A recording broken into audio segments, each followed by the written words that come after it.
Imagine that when you are born, you are given an instruction manual on how to live life so that you can be both happy and successful. When you go out, you buy yourself a computer, a washing machine, a fridge, or even a power bank. I bought one just last week. It comes with an instruction manual. Something you can read, something you can download and read, something that's accessible to you. But life gives us no instruction manual. And in life, we live year after year seeking two things.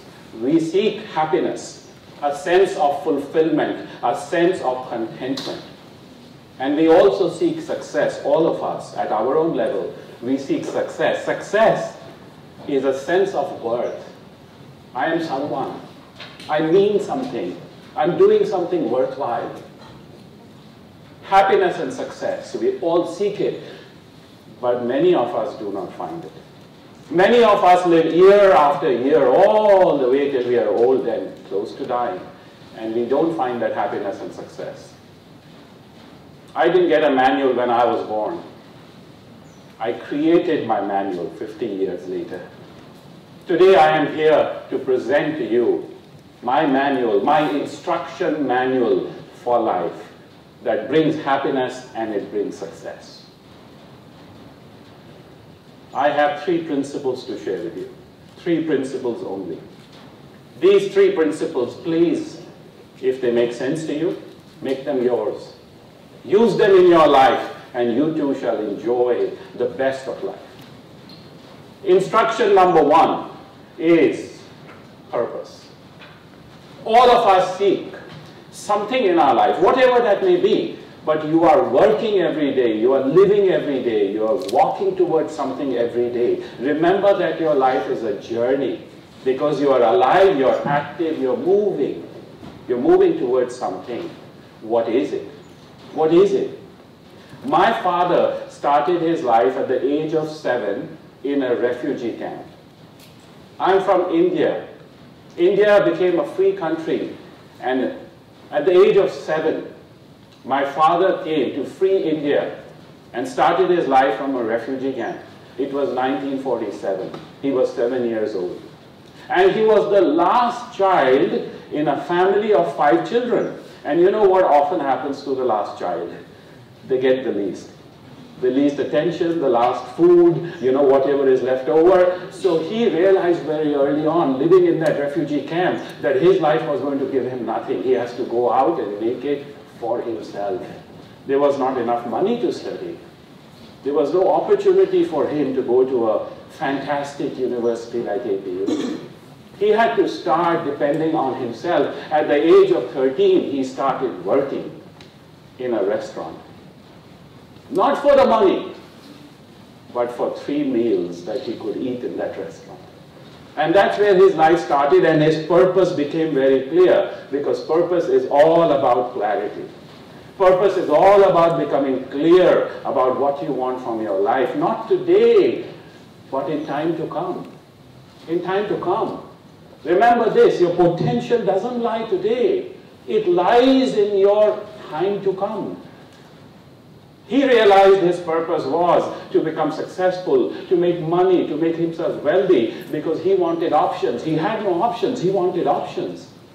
And he spent his whole life making himself successful, working hard, having a vision, doing whatever it takes, building a team, and he became very successful. Many years later, I come along. I am the second child out of 2 sons. I'm the younger one. By the time I come around, his life has been so successful that we have a comfortable life. I didn't have to struggle when I was young. I got a good education. But from the time I was young, I was told by my father and the rest of my family that you have to grow up, you have to study, and you have to make the business grow. That is your purpose. And I accepted that purpose. I listened to my parents, I listened to my family, I accepted that purpose, I got myself a good education. I started working, I enjoyed that work. I learned everything about the different operations in the businesses that we had. And then I went to the USA to continue my education. And when I came back, I started working in the company, the family-owned business. It was already very successful. My job was to make it more successful. So I started working in the factory floor. I started learning how to use machines, how to stitch clothes. I started working at that bottom level, and level by level by level, I learned every operation. And eventually, many years later, I became the CEO of a multi-million-dollar company. I was 29. My company was receiving awards every year. And that's when I realized that this was not the best use of my life. At the age of 29, living in comfort, living that life that everybody wanted, I suddenly realized that I had external success, but I did not have inner fulfillment. And I accepted the fact, for the first time in my life, I accepted the fact that success without happiness is failure. Success without happiness is failure. I want both. I want both, so I had a choice to make. And at 29, my purpose became clear. My father's purpose was to make himself successful. My purpose was different from my father. My purpose became to be significant for others. I wanted to help the world be happy. I wanted to help the world, empower people all around the globe to live the life of their dreams, because I saw people not living the life of their dreams. So I left that position and I started my new business. I went from, as I like to say it, from hero. Nobody else calls me a hero, I call myself a hero. I went from hero to zero. I started all over again with nothing, no money, no contacts, no support, and I started my new business, which was a coaching business. And I said to myself, this is what I want to do with my life. It is an ancient concept. It is an ancient concept about life purpose. What is the best use of your life? You have been asked this question, not today by me. You have been asked this question for 5,000 years by people of wisdom. The ancient masters in India called it dharma, your life purpose. Why you are born, what are you here for, what is the best use of your life? And in Japan you have a beautiful term which I love, ikigai.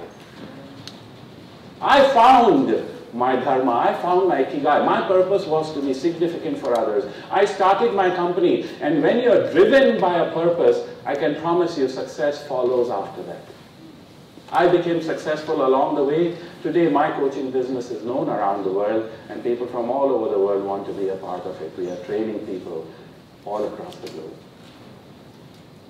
But that's my story. What about you? Because what makes you, you, is your individuality. You are not like any other person on this planet. Have you realized that? If you do not believe me, turn over, look to the person on your right. You'll see you're different. And if you're still not convinced, turn to the person on your left. You're different. Turn to the person behind, turn to the person in the front, or even look at me. You're different. We are not the same. Your individuality makes you you, and you are unique. Never forget it. Your purpose is not by somebody else telling you what it is. It is not written in a book. Even I am not standing here today to tell you what your purpose is. I am here standing to tell you that you must find it and you must follow it. Because finding your purpose makes everything easier. Instruction number 1, find your purpose. And if you haven't found it yet, that's all right. I found mine at 29. You might find yours at 21. You might find yours at 25, 29, or maybe 35. Doesn't matter. In the meantime, do whatever is there for you to do. Do the best you can, but never stop questioning your life. What is my purpose? What is my ikigai? What is my dharma? What am I here for? What's the best use of my life? An unquestioned life is not worth living. And when you find your purpose, and it will happen, then forget everything else and follow your purpose, because that's what you were born to do. Instruction number 2. Instruction number 2 is about persistence. Persistence. Because when you find your purpose and you drive towards it, I can promise you this life will challenge you. I can promise you that you will have obstacles. I am not here to make you feel good for 18 minutes. I am here to wake you up for the rest of your life. I coach people in Hollywood. I coach students at universities. I coach entrepreneurs who are successful, and I coach startups who are looking for their first seed funding. And I always say, understand what reality is, otherwise you will not succeed at what you do. Reality is that life will present challenges. Life will present challenges if you follow your purpose, or even if you're just in a job, life will present you challenges. There will be obstacles. There will be people who will not support you. And how do you handle that? How do you handle that? You need persistence. You need to be able to keep on going when you don't feel like it. You need to be able to do the work when you're tired. You need to be able to make sacrifices when your friends are out there partying and you're studying or you're working. Because you're driven by something more than fun. You're driven by a vision. When you have a vision, persistence becomes easier. Let me give you another wonderful secret of persistence. How to be more persistent in life. This secret actually is a concept that changed my life. I want to share a story with you. And it's a story not about humans, but actually about dogs. But it is a story that applies to humans, like us. A grandmother one day is walking her 8-year-old grandson in the evening in a village in India. She's taking her grandson out for a walk. He's walking ahead of her. She's walking behind, looking at him. He's having a good time, just running around happily, having fun. Suddenly he stops and he runs back to his grandma and he says, "Grandma, Grandma, I'm really afraid." She says, "Why are you afraid? What happened to you suddenly?" And this young boy says, "Grandma, please look, there are 2 wild dogs ahead of us and they're fighting with each other. These 2 wild dogs, they're ferocious, they're fighting with each other. I'm afraid if we go there, they might attack us, they might bite us." The grandmother says to him, "Son, don't worry, come, sit with me here." They both sit down by the side of the road. They're watching the dogs. In her mind, the grandmother thinks, this is a great opportunity for me to teach my grandson a lesson of life. They're watching the 2 dogs, and she asks her grandson a question. "Son, tell me, out of those 2 dogs, which one will win?" He's 8 years old. He looks, and he says, "Grandma, I think the one on the right will win." She says, "Why did you say that? Why did you say that?" He says, "Grandma, because please take a look. The one on the right is the bigger, stronger dog. He will win the fight." And as they continue to watch, guess what happens? The bigger, stronger dog overpowers the other one.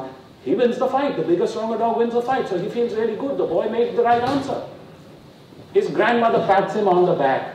And then she asks him a second question. "Son, tell me, do you know that there are 2 dogs in your mind and they are fighting with each other? Do you know that? Do you see that?" "Really, Grandma? There are dogs in my mind fighting?" She says, "Yes. Close your eyes and look. You can see them. Look for them. You will see them fighting." So he closes his eyes. He's 8 years old, remember, so he takes it literally. He closes his eyes. "Oh, Grandma, I can see them. I can see them fighting." "But why are they fighting? I don't want them to fight. Why are they fighting?" She says, "They're fighting because they don't get along. You see, the first dog is the dog of your own positive voice. And the second dog is the dog of your negative voice. There is a voice inside you that says you can do it, you're good, you can solve your problems, you can overcome your challenges. Then there's another voice inside you that says you're no good, you can't do it. You will always fail. Don't even try. It's too difficult." And these 2 voices are always fighting. That's why they're fighting, son, these 2 dogs. "Ah, I understand." So now the grandmother asks him, "Okay, now that you understand why they're fighting, tell me, inside you, out of these 2 dogs, which one will win?" "I don't know, Grandma, I don't know." She says, "It's very simple, son. Outside you, you told me the bigger, stronger dog will win, and it won. So also inside you, the bigger, stronger dog will win." He says, "Yes, Grandma, I understand that. I understand the bigger, stronger dog will win. But the question is, which is the bigger, stronger dog inside me?" And the grandmother answers, "Inside you, whichever dog you feed the most becomes bigger and it will win the fight. I'll repeat. Inside you, whichever dog you feed the most, it will become bigger and it will win the fight. I want to share this secret with you. The more positive you become, the more you can train your mind to be positive, the more you can be persistent. Because problems will come, challenges will come, the naysayers will come. But what do you think then? Do you think this is a problem, this is an obstacle, this is a full stop? Or do you think this is a challenge, this is an opportunity? This is not a full stop, it's a comma. I can keep on going, I can keep on going. Understand, instruction number 2 is persistence. Instruction number 3, possibilities. And to share this beautiful message that life is full of possibilities. We live in a universe full of possibilities. The borders are coming down, the world is getting connected. We have never ever seen this time before. Possibilities are now more than ever before. I want to share a beautiful story with you about a wise old man. And this wise old man is one day asked to give his greatest wisdom because he's 96 and they expect that he won't stay around for too long. So his students organize a big auditorium, they invite him in, master, teacher, mentor, please give us your greatest wisdom before you pass on. 10,000 people are in the audience, it's a free event, they've come to listen to his wisdom. 1 hour he's supposed to speak. He comes onto the stage, there is a chair kept there for him, a glass of water, that's all. He comes on and he sits, 10,000 people in the audience. And as he sits down, he asks them one question. Tell me, what is life? He says. Tell me, what is life? One question. Then he stops talking. So now everyone's come to listen to him, but he's not talking. Silence. So soon they realize he's waiting for an answer. And then one woman puts her hand up and she says, teacher, life is sacrifice. Because we sacrifice for our children, we sacrifice for our family, we sacrifice for the nation, we sacrifice. Life is sacrifice. And he looks at her and he acknowledges her. He says, thank you. Now another answer comes. Life is like a game of cards. You're dealt a hand and then you see the hand and you decide how best to play this hand. He acknowledges that answer also. And now comes another answer. Life is like a game of baseball or a game of basketball. You go out, you want to play to win, but you also want to have fun. Different answers come. Life is struggle. He acknowledges. Life is a joy. He acknowledges. Life is a journey. He acknowledges every answer that comes. He acknowledges, and then finally, the answers run out. It becomes quiet again. And then the first woman stands up and she says, great wise teacher, we want to listen to your wisdom. Tell us. You tell us what is life. We came to listen to you. Now the teacher stands up from his chair. He walks in the front. He looks at the audience. He says, I ask you one question. What is life? If there was one answer, I would have got the same answer from everybody. I got 10 different answers. The greatest wisdom for you to understand is life is what you make it to be. There is no one thing called life. Life is what you make it to be. He bows, he leaves the stage. That's his greatest wisdom sharing. The instruction manual for life is my manual. I created it after 50 years of life, after 20 years of following my purpose. At 29, I started my new company. At 49, they started calling me the #1 wisdom coach in the world. It took 20 years. I created a manual so all of you can also benefit from the experience of others. Life is what you make it to be. The world is your oyster. Go out and make your own pearl. Thank you very much.